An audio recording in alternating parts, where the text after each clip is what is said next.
గోదావరి జిల్లాలను bird flu వ్యాధి కలవరపెడుతుంది. దాదాపు గత కొంతకాలంగా కూడా కోళ్ళకి వచ్చిన వైరస్ కారణంగా లక్షలాది కోళ్ళు వ్యవసాయ పంట కాలువల్లో పడేసిన పరిస్థితి. అయితే కొన్ని పౌల్ట్రీస్‌కి సంబంధించి కోళ్ళ నమూనాలను కూడా ఇప్పటికే రీసెర్చ్‌కి పంపారు. అయితే ఇప్పుడు ఈ పంపిన వాటన్నిటికి కూడా బర్డ్ ఫ్లూ అయితే నిర్ధారణ అయింది. ప్రస్తుతం మనం పశ్చిమ గోదావరి జిల్లాకు సంబంధించి తణుకు మండలం వేల్పూర్‌లో ఉన్నాం. ఇక్కడ చూసుకోవచ్చు ఏదైతే కృష్ణానంద పౌల్ట్రీస్‌కి సంబంధించి దీనికి సంబంధించి కూడా నమూనాలను అయితే భోపాల్ రీసెర్చ్‌కి కూడా పంపారు. అనంతరం దీనికి సంబంధించి 2 రోజుల క్రితమే దీనికి సంబంధించి ఇక్కడ బర్డ్ ఫ్లూ వ్యాధి కూడా నిర్ధారణ అయిందంటూ కూడా ఆ రీసెర్చ్ ఫలితాలు అయితే వచ్చిన పరిస్థితి. కానీ దీంతో పాటు పెరవలికి సంబంధించి తూర్పుగోదావరి జిల్లాకు సంబంధించి పెరవలి, కానూరు ప్రాంతాల్లో కూడా కొన్ని పౌల్ట్రీస్‌లో బర్డ్ ఫ్లూ వ్యాధి కూడా నిర్ధారణ అయింది. అయితే గోదావరి జిల్లాలకు సంబంధించి అటు తూర్పు, పశ్చిమ గోదావరి జిల్లాల్లో ఉన్న ఈ పౌల్ట్రీస్‌లో వచ్చిన బర్డ్ ఫ్లూ వ్యాధి కారణంగా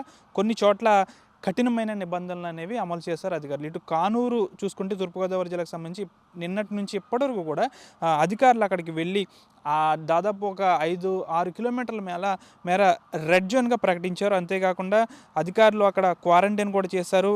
పెద్ద ఎత్తున కఠినమైన ఆంక్షలను కూడా విధించిన పరిస్థితి. కానీ మనం ఇక్కడ పశ్చిమ గోదావరి జిల్లా చూసుకుంటే మనం ప్రస్తుతం తణుకు మండలం వేల్పూర్ వద్ద ఉన్నాం. ఇక్కడ చూసుకోవచ్చు ఇదంతా కూడా రహదారి. కనీసం ఇక్కడ నిన్న కూడా ఇక్కడ క్వారంటైన్ చేయలేదు, కనీసం శానిటైజేషన్ కూడా చేయలేదు. ఉదయం ఈ విధంగా కాస్త బ్లీచింగ్ అధికారులు వచ్చి చల్లారు. అంతేకాని దీనికి సంబంధించి ఈ కృష్ణానంద పౌల్ట్రీస్కి సంబంధించి ఇక్కడ బర్డ్ ఫ్లూ వ్యాధి నిర్ధారణ అయిందంటూ కూడా ఎక్కడ కూడా కనీసం బ్యానర్ అనేది కూడా పెట్టని పరిస్థితి. ఎప్పటి మాదిరిగానే పౌల్ట్రీ మాదిరిగానే రోజు కార్యకలాపాలు కొనసాగించే విధంగానే ఉంది తప్ప ఇక్కడ కనీసం ఇప్పటికీ ఒక్క పశు సంవర్ధక శాఖ అధికారి కూడా ఇక్కడికి వచ్చిన పరిస్థితి లేదు. దాదాపు మనం ఉదయం నుంచి ఎక్కడున్నా కానీ ఒక్క అధికారి కూడా ఇక్కడికి రాలేదు. కనీసం ఒక హెచ్చరిక బోర్డు కూడా పెట్టలేని పరిస్థితి. క్వారంటైన్కి సంబంధించి ఇక్కడ ఇది రెడ్ జోన్గా ప్రకటించడం కానీ అలాంటిది కనీసం ఒక హెచ్చరిక బోర్డు కూడా పెట్టలేదు. అయితే తూర్పుగోదావరి జిల్లాలో చూసుకుంటే అధికారులు అప్రమత్తం అయ్యారు. దాదాపు పీపీఈ కిట్లను కూడా వారు వేసుకుని తగిన కఠిన చర్యలు అయితే అమలు చేస్తున్న పరిస్థితి. అయితే ఇక్కడ మనం చూసుకోవచ్చు సాధారణంగా బర్డ్ ఫ్లూ వచ్చింది కాబట్టి నిన్న కలెక్టర్ ఉన్నతాధికారులతో సమావేశమయ్యారు.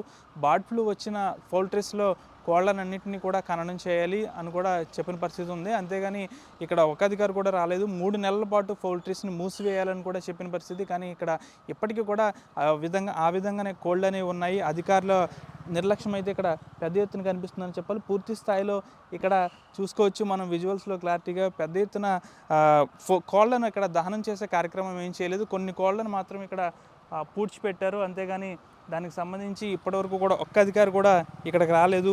తూర్పుగోదావరి జిల్లాలో చూసుకుంటే పెద్ద ఎత్తున అధికారులు అప్రమత్తమయ్యారు. కానీ ఇక్కడ చూసుకుంటే కనీసం రెడ్ జోన్ లేదు. దాదాపు 5 కిలోమీటర్ల మేర రెడ్ జోన్గా ప్రకటిస్తామన్నప్పటికీ కూడా ఈ వేల్పూర్కి సంబంధించి ఎక్కడా కూడా రెడ్ జోన్ ప్రకటించలేదు. కనీసం ఈ కోళ్ళ ఫారంలో వచ్చిన బర్డ్ ఫ్లూకి సంబంధించి కనీసం ఒక బ్యానర్ కూడా పెట్టని పరిస్థితి ఇక్కడ నెలకొంది. అధికారులు అయితే ఇప్పటికైనా అప్రమత్తం అవ్వాలని అయితే స్థానికులు కోరుతున్నారు. కనీసం క్వారంటైన్ కూడా చేయలేని పరిస్థితి. పీపీఈ కిట్లు కానీ మాస్కులు కానీ లోపల ఉన్న వాళ్ళు కూడా కనీసం ఎక్కడ భద్రతా చర్యలు అయితే పాటించట్లేదు. ఇప్పుడు మాదిరిగానే వారు కూడా దాంట్లో తిరుగుతున్న పరిస్థితి. ఇప్పటికైనా అధికారులు స్పందించి దీనిపై కఠిన చర్యలు అమలు చేయాలి. ఈ ప్రాంతాన్ని అంతా రెడ్ జోన్గా ప్రకటించాలనేది స్థానికులు కోరుతున్నారు. వీడియో జర్నలిస్ట్ శేఖర్తో మన జాటీవీ వేల్పూర్ గ్రామం నుంచి. మరిన్ని వీడియోస్ కోసం ఛానల్ ని సబ్స్క్రైబ్ చేయండి. లేటెస్ట్ అప్డేట్స్ కోసం వాట్సాప్ ఛానల్ ని ఫాలో అవ్వండి. ఆ లింక్ డిస్క్రిప్షన్ లో ఉంది.